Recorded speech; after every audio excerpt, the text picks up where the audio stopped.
Hey guys, Thunder E here, and today we're talking about the PlayStation Portal. Seriously guys, I thought this was going to be a completely useless device, but my thoughts are changing, and they're changing really fast because it's very interesting when you compare it to your smartphone and how it actually differs and how it actually succeeds. But anyway, if you join us for the very first time, go ahead and smash that subscribe button, notification icon to get notified with more videos like this. So let's talk the PlayStation Portal.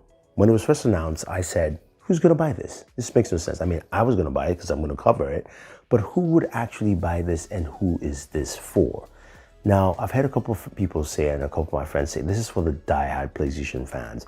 And yes, that may be true, but I don't think that's the exact market the Portal is for. When you think about what the Portal does, it's a remote play device that you can use only within your house. Now, a lot of people will say, well, there's a PlayStation app, which means you can remote play on that app, and which means I can use it on my smartphone, like I have here, with a backbone controller, or I can use it on my iPad with, of course, a PlayStation controller as well, and I'm good to go. And that may be the case, but the Portal does something completely different. It basically frees up those devices for you, plus it also gives you something that's truly PlayStation. When you look at the hardware, you've got a massive 8-inch display that's absolutely lovely on any angle, any way you look at it. It's 1080p, it's only 60 hertz, but when you're playing, it feels really good. Now, that's because, of course, you're basically streaming directly from your PlayStation, and it's a one-to-one connection, so it feels very responsive and it's direct. Now, you've also got this design that has split controllers on either side. So when you look in the controllers, you're going, okay, it's like they slapped a screen in between two controllers, but it still feels comfortable. It feels like a PlayStation control setup. The button layouts are such. The only differences, of course, is your PlayStation buttons on the left. There's a mic mute button on the right.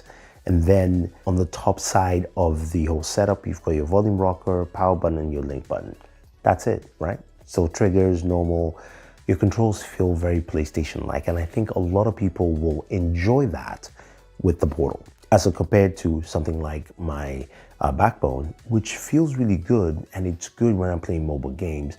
But if I'm playing really, or I'm getting into a whole session of gaming, on my PlayStation, or playing something long as like my Spider-Man games or my God of War, then it doesn't feel as good. Or even things like Street Fighter, where yes, you definitely need better control setup for that. So there's that as well. Now, the other question you're going to ask is, hey, Thunder E, with my smartphone, I already have a smartphone. I don't have to spend $199 for the Portal. That's the price of the Portal. I already have a smartphone. I already have an iPad, or I could go buy that. Now, if you already have it, then it makes sense for you not to purchase. But if you don't, then this might be a different option where it gives you more flexibility, because you can move around the house with a dedicated device. You can be in the bathroom to game, you can be on your bed, you can be on the couch, you can be wherever, and you can use this device.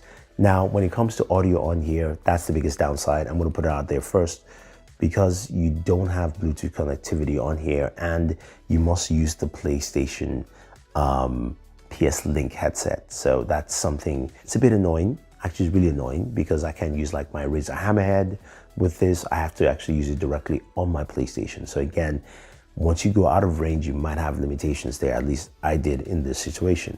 Now, the control setup in terms of the menu is simple and straightforward. You can link to any of your PlayStations if you have multiple PlayStation 5s, and this is for the PlayStation 5, so strictly for your console. So what is the setup, and what does it mean to actually use something like the Portal?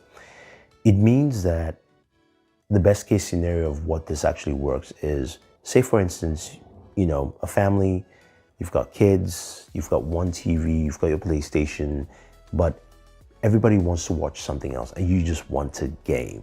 So the kids want to watch their shows, the missus wants to watch her show, or just watch the news.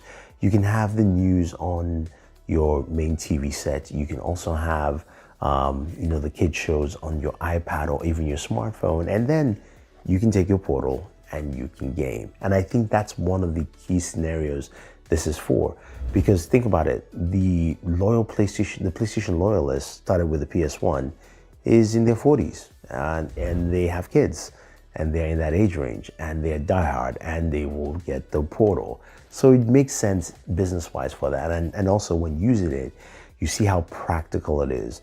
You know that this is playing directly from your PlayStation. You're not worried about game saves or anything. You're not worried about the app on your phone. This is a dedicated device for it.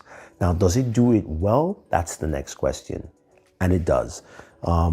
It looks really gorgeous while you're playing on screen. The audio quality from the speakers are really nice, crisp, and clear. So again, that is really good. And I think a lot of people like that. Now, you may notice some jumps or some slowdowns in terms of use case. That depends on your wireless connection in terms of your Wi-Fi setup and also your internet provider. PlayStation recommends 50 megabits or up. I say honestly, you need to have at least 100 megabits or up, just in general. Just because you're connecting your PlayStation to the web, this is also connected as well, connected to your Wi-Fi. You want to make sure that everything's at the best possible speeds, or else you're going to notice that. So I would not recommend this for fast-paced shooters, online gaming, things like that where you do competitive gaming. This is more for your, single-player games, and also just games that you're gonna have some fun with and not take too seriously in terms of competitive nature. So that part I won't give it to. Now, you're gonna ask, but I have my backbone controller, I have my Razer Kishi, I can connect my smartphone.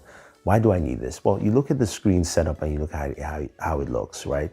You have to do a lot of the PlayStation navigating through using the touchscreen on your smartphone. Plus, your smartphone is now fully used for your gaming session, which means you get a phone call in, you get text messages, you try to answer stuff, you're jumping in and out of the game session. Meanwhile, your Portal does that for you. Now, it sounds like I am just for the Portal, I'm fully supporting it. I mean, I gotta say, it does the job that it's supposed to do. And, being able to watch, JJK on my TV downstairs while my PlayStation is upstairs, and then game, and, being able to hang out with my wife while she's watching whatever she wants to watch, and I can still jump in and do some gaming, is a fun thing to do. And also, it clearly shows that I am gaming. I'm showing her this is what I'm doing. So to me, that makes sense. Now, I'm not going to say that this device is for everyone, because it truly is not. There are alternatives to doing the same thing for PlayStation fans, like using your smartphone, like using an iPad, that are technically cheaper because you already own those as well, compared to spending $199 for this. But I have to tell you though, if you're going to get it, you're definitely going to enjoy the PlayStation Portal. It is one of those things that I did not expect to admit. And my buddy CJ Kid, we had a huge argument about this. And I think I like where this device is going. I do want to see it evolve from just this remote play. I want to see something that I can take with me on the go and actually play remotely away from my home. I would love to see a brand new PSP, something like that allows on-the-go gaming, whether it's within the hardware itself or streaming, some of those options, or even this being able to just stream externally. Like, hey, if I'm traveling, I can connect to my hotel Wi-Fi and play on my PlayStation. I think even if the PlayStation Portal had the ability to access remotely, as long as you had a good internet connection from your hotel room, or it's the holiday season, you're going to family, right? You're going to your grandparents' place or your parents' place, and you've already set them up with fast internet. This would have been great to take with me on the road. And I think that's where my biggest gripe with the PlayStation Portal is. But honestly, it's solid. Is it better than using your smartphone? Yes, when you're playing PlayStation games, it definitely is. Is it worth picking up in terms of that as a replacement? No, it's not. But if you fit any of the scenarios I mentioned, I think the Portal is right for you. So if you guys have any questions or any comments about this device, let me know. If you want to pick up any of the stuff you've seen here, leave your thoughts down below. Use our links in the bio, and always enjoy your entertainment.